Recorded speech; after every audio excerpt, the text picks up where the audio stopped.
We are home, and our planet seems as peaceful as it gets these days. And yet, how long before some new menace arises to threaten an already troubled world? Today on the Comic Book Report, the Avengers Omnibus Volume 3 from Marvel Comics. Stick around and check it out.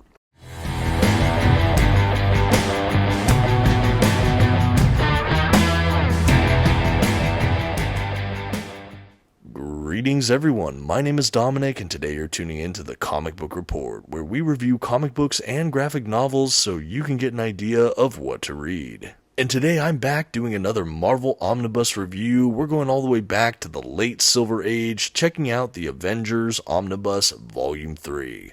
If you're newer to the channel, I did review the Volume 1 and 2 fairly recently on the channel. I'm hoping to get at least through the Volume 5, which I have in my possession currently. But here we are, smack in the middle with Volume 3, and I cannot wait to talk about it. Before we do though, I do want to shout out and say a thank you to our channel sponsor, OrganicPriceBooks.com. If you're looking to pick up your own comic book collected editions, I highly encourage you to check out their website. You can find a link for it in this video's description, and if you see something on the website you like, you can even use my discount code at checkout, TheComicBookReport, to save $2 off of your order. Please note if you use my affiliate code or link to make a purchase, I will earn a small commission, but it's a fantastic way to support this channel. Thank you so much for considering. Now let's get started with today's Omnibus review. First, some quick facts about today's collection. The issues in this volume were written primarily by Roy Thomas and illustrated primarily by John and Sal Buscema. The comics in this volume were published by Marvel Comics beginning in 1968. The volume itself collects The Avengers issues 59 through 88, The Incredible Hulk issue 140, and Marvel Superheroes issue 17. And finally, this is an oversized hardcover edition with nice glossy print paper stock, a sewn binding, and a total of 768 pages. At this time, I'd like to go ahead and issue a general spoiler warning. I will be flipping through the contents of today's collection and commenting on plot points throughout. You've been advised. Okay, and here's our first look at that front cover to the dust jacket for this omnibus, and right from the top I will say this is the direct market cover for this omnibus edition. I will go ahead and throw up a thumbnail for the standard edition cover just so you can see them both, compare, maybe decide which you prefer. I think this DM cover is pretty striking, but the standard edition is also certainly a great choice. Always love having an option with an omnibus, really happy Marvel does these direct market covers. After looking at that front cover though, let's go ahead and transition to the spine of this omnibus. I will say that it is the modern spine design where we have the smaller typeface for the title. The creators as well have a small typeface and they're really closer to the bottom of the spine, along with a picture window. I will say the picture window we have here is also different on the direct market cover. Here we have the Scarlet Witch. The standard edition's picture window looks a little bit different, but you'll see that when we examine the hardback book itself. Now, as you can see, we've transitioned to the back cover of the dust jacket, and we have all the thumbnailed covers of all the comics included in this edition. Nice and pretty big, which I enjoy seeing. We have the collected issues listed on the bottom as well, with the pricing information, barcode, and things like that. Overall, a really nice dust jacket design. This is pretty indicative of what you can expect from the Silver and Bronze Age Marvel Omnibus editions, but I really like it, especially that back cover that gives us all the thumbnailed covers. Really cool just to see at a glance what's included. Now we're taking one final look at that dust jacket, including the interior flaps, and then I'll just spread everything so you can see it all at a glance. Like I said, pretty straightforward here, nothing too wild or different, other than this being a direct market edition cover. After that, we will go ahead and transition to the hardback book itself. For this, we have the Avengers logo kind of stylized in their normal font. The spine of this actual hardback book, though, I want to draw attention to, it is pretty reproduced from the dust jacket other than that picture window. The picture window on that spine will be the standard edition dust jacket picture window, just so you can get an idea of what's there as well. The back of the hardback has the Avengers A logo. Again, this kind of hardback actual print of the stuff we have on the book itself is pretty indicative of what they've been doing with the Silver and Bronze Age books as well. And with that out of the way, I did want to spend a moment to look at this book's binding. As I mentioned, this is a sewn-bound book. It has a nice little eye here. This is also during an era where these issues have the panels bordered by a white, so we don't really have a ton of gutter loss here. I found it to be extraordinarily well bound. I had no issues with mine. It laid open fairly well. Again, great job, Marvel. No complaints from me. Okay, and now we can go ahead and jump into the book proper. As we make our way in, we have some nice black end pages, followed by a title page, kind of a bibliography, publication information page. We have kind of a breakdown of the creators attached to these issues, followed by an extensive table of contents that has the title, issue number, just for a really, really great way to index these issues. Everything in this book is page numbered, and so, again, really, really a wonderful way to navigate this book, especially on repeat readings if you want to just look up a specific issue, what have you. After that, we jump right into the first introduction from Roy Thomas. These introductions, we have, I believe, about 3 of them throughout this book, every 10 issues or so, give or take, and they are lifted directly from the Marvel Masterworks editions, I believe, and again, it's a great way to kind of tee off the next batch of issues. Sometimes these introductions do have light spoilers, but again, it's really cool to see what the creators or the creator was thinking during the production of this issue, or maybe in the legacy or things that have happened since then. I think it was a really great way to frame the collection and get me excited for what I was about to read, especially reading all the way back here in the late Silver Age. After that introduction, though, we jump right into the first issue in this collection, which begins with the Avengers issue 59. This first story arc has to do with the introduction of the character of Yellow Jacket. This is at a time directly after the point where the Vision joins the Avengers. We have a changing of the guard in a way, and again, we jump right in and we find this character known as the Yellow Jacket. He's kind of chaotic. We don't know what's going on with him, but he seems to be vying for a place on the Avengers roster. A lot of the characters don't really trust him, and he goes on to basically say he took care of Goliath or Ant-Man, basically Hank Pym, and then he starts to kind of kidnap, hit on, and propose marriage to Janet Van Dyne, the Wasp, and she agrees. How wild is that? This first story takes place across maybe 2 or 3 issues and essentially culminates with the wedding of Yellow Jacket to the Wasp and the revelation that the Yellow Jacket is none other than Hank Pym, who's having kind of a mental break, but the marriage is real. These two are married now, and we're kind of introduced to this moniker that Hank Pym's going to go by, the Yellow Jacket. He has these kind of bug-like stingers. He can shrink down to bug size, and he has to give up his kind of Goliath mantle, or that aspect of the Ant-Man where he could grow, because it's just too much for his system. So that's basically the first big change-up we have in this book. After that, we are just basically given a bunch of different story arcs. Some of them are kind of one-off comic issues. A lot are maybe 2-issue story arcs. Some maybe max out around 3. And that's what you can really expect from this book overall. We don't have any large epic scale storytelling or overarching narrative. No, everything's really maybe maximum 2 to 3 issues as far as a story arc, but I think that's perfectly fine. What we do have that builds throughout this book is kind of the character development, the team dynamics, and just kind of a deepening of these characters. They get a little bit more rounded out. We get some great backstory for a few of them. One of my favorite issues in this collection actually occurs a bit later. It's actually an origin issue for the Black Panther, T'Challa. That character is of course introduced in the pages of the Fantastic Four, and he's been in other comics since then, especially here on the Avengers, but it's not until later that we get a flashback issue where he kind of describes how he goes to become the Black Panther, who he is, his cultural legacy, things like that, and it's just such a great issue, such a fun issue there. Another thing about this book, compared to some of the earlier volumes, like Volume 1 and Volume 2, I would say in general we have less hero and villain kind of key first-time appearances. We do, of course, have a couple, but we don't have a ton of like A-list heroes or villains being introduced in this volume overall, but rather we have a lot of great notable recurring appearances. Even with some of the villains, we have like Kang the Conqueror returning, Ultron showing up again, the Enchantress, and so many more.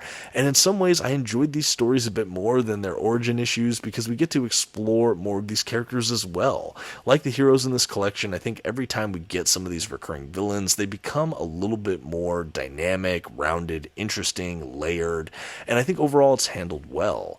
At this point, we're about halfway or so into Roy Thomas's tenure on this Avengers title. He wrote a huge swatch of issues here. I think he wrote like maybe 70-something consecutive issues of the Avengers, if I'm not mistaken.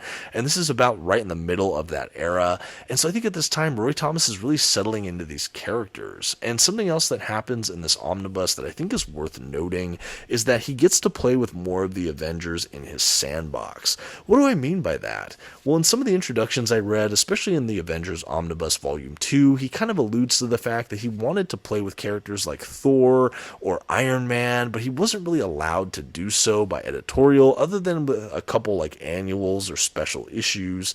Instead, he kind of settles for creating characters like Hercules to fill in for Thor, things like that.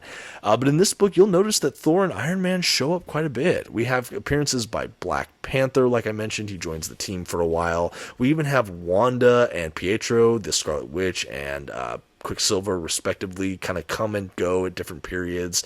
So we have a fuller roster here, and we get to also see, like I said, Thor, Iron Man, and even Captain America returning for different issues. So we definitely have that revolving door, changing of the guard feel of the Avengers.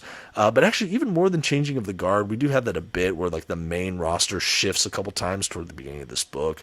But really, it opens up by the end of this collection, and it really feels more like the Avengers is this big team, and a couple of them will be dispatched on this mission at any given time as available. And I really like that. I like that the Avengers as a comic series doesn't necessarily hitch itself to this distinct iteration of the team for too long. In this way, it kind of reminds me of the X-Men or the Uncanny X-Men, where you have like your staple of like great X-Men characters, but you'll have teams of X-Men that show up or become the main team for any length of time across creators, or even with Chris Claremont. He switched up the team so much, but all of these characters are X-Men. But at a certain point, you have this feeling like who's going to be on the actual X-Men team this month or for this season. And I see a lot of similarities with how the Avengers are run here at the end of the Silver Age. So this book does take place toward the end of the 60s and into the early 70s, and I really like that. You still have a lot of the main storytelling conventions and art style you can expect from Silver Age books, but we are approaching that Bronze Age of comics. So I think the storytelling is getting a little bit more mature, a little more consistent. I feel like it's getting more character-driven and less exposition dump heavy, and I really like seeing that. It feels like it's becoming a little bit incrementally more modern in many ways. The art we have in this book, primarily from John and Sal Buscema, the brothers Buscema, is really outstanding in this collection. It's just prime comic art. I really, really dig it. We have a couple other artists as well on this book, but those are really the main two throughout most of this tenure on this omnibus. A couple of the things I want to note just as I'm continuing to flip through this book. As you've noticed, we do have the letters pages at the end of each issue as appropriate. These letters pages are usually at least 2 pages, sometimes they're 1, things like that. But it was a great way for readership at the time to basically respond to the comics they had been reading. So the letters will address issues that occurred maybe a month or 2 beforehand, and then you'll sometimes get the Marvel editorial or the creators weighing in or responding to the audience. In some ways, they were influenced by them, things like that. But it has a time capsule-like feel. I will confess that I will sometimes just skim these letters pages when I'm reading through omnibuses cover to cover. Sometimes I'll kind of just scan briefly and skip through those letters. But sometimes I've stopped and I've really gotten some great little revelations or nuggets. So you'll see things that readers bring up that sometimes are kind of tied in or kind of explored later in comic runs. And I think it was just really cool as a collector to see the history of this with these letter pages. The letter pages are something that are not included in things like Marvel Epic collections, those paperback collections. So it is a nice facet of these omnibus editions to give you a little bit more context to these issues themselves. Really, really a cool feature. A couple other things I'll note just as we're flipping through, a couple issues or things that I like throughout this book. I will say a really surprising twist for me was changes we had for Clint Barton's character, Hawkeye. He actually drops the mantle of Hawkeye and instead takes on this kind of growth serum, and he actually becomes the team's new Goliath. So we have Clint Barton as Goliath, not Hawkeye, for most of this omnibus. And while it is nice to have another oversized Avenger, especially with Hank Pym having to become Yellow Jacket and stepping off the team for a while. I do miss Clint Barton as straight up Hawkeye with the bows and arrows. I really, really like that dynamic. They try to explain it as the team needs another big powerhouse strong character, and what is this guy with bow and arrows gonna really do anyway? Of course, he does return to that role eventually, and we get to see so much contribution that Hawkeye has as an Avenger, but it is interesting to see Clint Barton in a really different role. Another thing about this book I really like, it explores things like adamantium for the first time, which is really exciting for fans of the Wolverine like myself. Adamantium was addressed, created in this book, and it all leads into a really fantastic return for Ultron and kind of a fun, conflicting issue for the Vision, where he's basically has some of his programming corrupted by Ultron to kind of help resurrect Ultron, and then the team has to fight him. They don't know if they can trust the Vision, things like that. Already, the Vision is fastly becoming one of my favorite Avengers characters. This android that sort of has so much humanity in a synthetic android body. In many ways, this character is so ahead of its time. I think the creators are doing something really sophisticated with the Vision, and the actual illustration or visual style of Vision is so striking and kind of haunting. He almost feels wraith or ghost-like, emerging from walls or the floors to kind of menace his enemies, or in some cases sneak up on some of his allies. I think at this point in the Avengers run too, I as a reader feel more comfortable with this time in this team's history, and I really like it. I was still genuinely surprised by some of the twists and turns we got, but overall I'm just enjoying my time reading here. I will say, I don't know if it's a dip in quality, but I think overall I did lose a little bit of the sparkle. The fact that we didn't get some of those key first appearances like we did in volumes 1 and 2, I did miss that a little bit. I would have loved to have some more meaningful introductions throughout this book. But honestly, one of the biggest new additions that this omnibus brought to me was the creation of adamantium. I really enjoyed that. But like I said, this was really for me more about second appearances or reappearances of villains or allies, and just to see what happens with the team, how it shakes up. And I still think that these reads were really, really enjoyable. I will say, even though we're getting to the latter part of the Silver Age, we're going to start cresting into that kind of early Bronze Age time in comic book history, these comics do still feel dated by modern standards, certainly. They are a little bit more slow pace. They do kind of run a bit more word heavy as opposed to art heavy that I think a lot of modern comics are. But I still think that this is one of the swiftest moving Silver Age comics out there, and I think a big part of that is because of this huge roster of characters. We have an ensemble cast at all times, and because those characters change or shift up across the run, we do have a lot of just interesting character dynamics taking up and kind of buoying my interest as I read through an issue. I mean, even just logistically, thinking about the fact that we can check in on each of the team characters in a book maybe once or twice, and we're done with that 20-page issue. And because of that, I really do enjoy it. I think that this run on Avengers is still one of my favorite Silver Age titles over at Marvel Comics.